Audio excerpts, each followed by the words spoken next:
यह question answer और लाल साहब का मैंने जैसा जाना, आप विदेशों में भी यूरिया पर ही आपका रिसर्च है, और उधर हमारे जोगेंद्र कुमार जी ये देश ही नहीं विदेशों के कम से कम 2-3 दर्जन स्थानों पर जाकर के इन्होंने हफ्तों रिसर्च किया है। बड़े बड़े वैज्ञानिक देश के डॉक्टर यूएस अवस्थी के नेतृत्व में इन लोगों ने बुलाया है, बताया इन लोगों ने, हजारों जगह इसका रिसर्च हुआ है। नैनो और यूरिया 2 अलग अलग चीज़ है। लाल साहब, एक चीज़ हम गांव के हैं, देहात के लोग भी बैठे हुए हैं, किसान भी बैठे हैं, हमारे छात्र छात्राएं भी इस विद्यालय के बैठे हुए हैं। एक चीज़ मेरे समझ में अभी तक नहीं आ पाई, ये यूरिया का एक दाना या एक बोरी अगर 1 हफ्ते किसी नम जमीन पर हम रख देते हैं तो मिट्टी खदरने लगती है।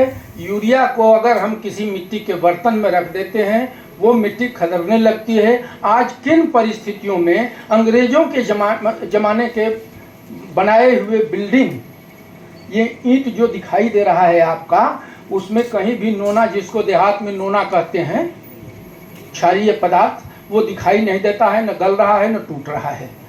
हमारे आज की मिट्टी में बने हुए ईंटें चौथे बरस में उसमें नोना लगने लगते हैं। देहात में नोना क्षारीय पदार्थ को जो कहते हैं, नोना लगने लगते हैं और वो गलने लगता है, मिट्टी गलने लगती है। इवन एल्युमिनियम स्टील के बर्तन में भी अगर यूरिया को आप रख दें तो उसको भी, उसमें भी छेद कर दे रहा है। आखिर कुछ न कुछ तो है उसमें, जो भी है लेकिन उसमें अब इसको भी विचार करना है कि आखिर उसे हम कपड़े धोबी, ये इसमें नीम कोटेड यूरिया को इसलिए किया गया कि इसको दूध में भी लोग मिला लेते थे, इससे दूध पैदा कर लेते थे। धोबी इसको कपड़े साफ करने में इस्तेमाल करते थे और कपड़े जल्दी से जल्दी फट जाते थे। आप इस्तेमाल करके देख लीजिए, इस यूरिया मिला करके सफाई सबसे अधिक कर देगा, लेकिन कपड़े फट जाएंगे। तो ये भी एक विचारणीय विषय है। मैं ये नहीं जानता, मैं वैज्ञानिक नहीं हूँ कि इसका पूरा मैं वो कर सकता हूँ, विश्लेषण कर सकता हूँ, लेकिन आज वैज्ञानिकों के ऊपर सबसे बड़ा भार है। मेरा मानना है यह विश्वविद्यालय जो एग्रीकल्चर की शिक्षा दे रहा है, यह एक तरह से किसानों के लिए ईश्वर से कम नहीं है, भगवान से कम नहीं है। याद कीजिए वह दिन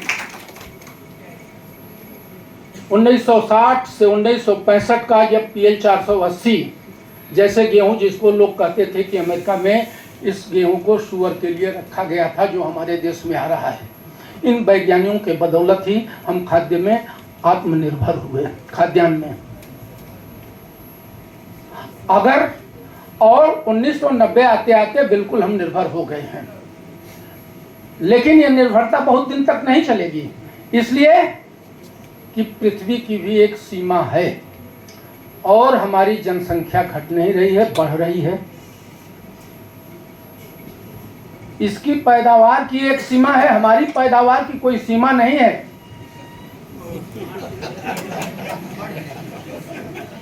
तो हम ये भी नहीं कर सकते भविष्य में हम आत्मनिर्भर रहेंगे। इसके लिए कुछ न कुछ सोचना पड़ेगा हम लोगों को। और ये जो नित नए प्रयोग इफ्को ने किया है, बहुत लंबा समय बिता करके देश विदेश के बड़े वैज्ञानिकों को ले आकर के डॉक्टर यूएस अवस्थी के नेतृत्व में लंबे समय तक रिसर्च करने के बाद ये कुछ निकला है।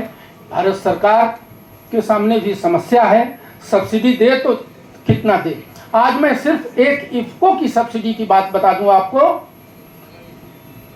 तो अगर सब्सिडी कागज में न रहे कि आपको देना है हमको, और कागज में डाल दें तो 1400 करोड़ इस वर्ष की सब्सिडी भारत सरकार पर हमारी पड़ रही है। हम घाटे में जा रहे हैं उतने में। 14,000 करोड़ 14,000 करोड़ ये घाटे में जा।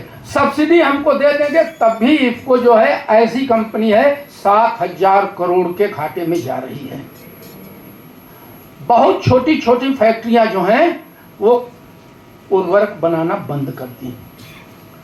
आपने एक प्रश्न और रखा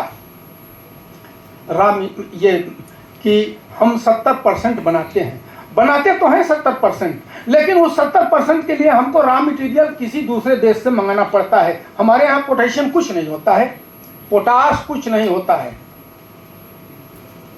पोटाश हमको दूसरे देश से मंगाना पड़ता है। तो हम बनाते जरूर हैं लेकिन मंगाते कहीं और से हैं। यह समस्या है हमारे सामने। कास्ट बढ़ने की ये समस्या है। कास्ट बना देने से अधिक हम बना दें लेकिन वो पड़ता नहीं आएगा। किसान को भी जो प्रधानमंत्री जी कह रहे हैं कि हम दुगना कर देंगे फसल की कीमत, आए कैसे होगा? लागत तो बहुत अधिक होता जा रहा है। बहरहाल समय कम है, बहुत ज़्यादा न मैं वैज्ञानिक हूँ, मैं कोऑपरेटर हूँ। आज इतना मैं जरूर कहता हूँ कि डॉक्टर यूएस अवस्थी ने इफको जैसी संस्था को जिसको पैदा किया है, अगर पूरे देश में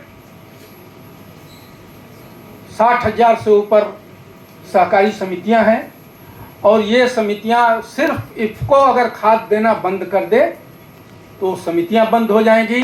हर समितियों में कर्मचारी हैं, वो कर्मचारी कहाँ जाएंगे? मैं इफको को धन्यवाद देता हूँ, इफको को बधाई देता हूँ कि ये इफको ऐसा काम कर रहा है, करोड़ों लोगों को सर्विस दिया है। जल, थल, नभ, यह सब लोग मान रहे हैं तीनों प्रदूषित है। किन कारणों से प्रदूषित है? ये आप छात्र छात्राओं और वैज्ञानिकों के शोध का विषय है। मैं यही छोड़ करके जा रहा हूँ। शोध कीजिए। अगर यूरिया से, डीएपी से, ये कीटनाशक दवाओं से अगर ये नहीं हो रहा है तो किससे हो रहा है? इन्हीं शब्दों के साथ आप लोगों ने वास्तव में एक मिसाल पेश किया है। मैं इसका उदाहरण हर जगह दूंगा और ये विश्वविद्यालय दिन पर दिन आगे बढ़े। आप लोगों जैसे विद्यार्थी बहुत आगे बढ़ें, देश का नाम करें। इन्हीं शब्दों के साथ मैं आप सबका अभिवादन करता हूँ। नमस्कार।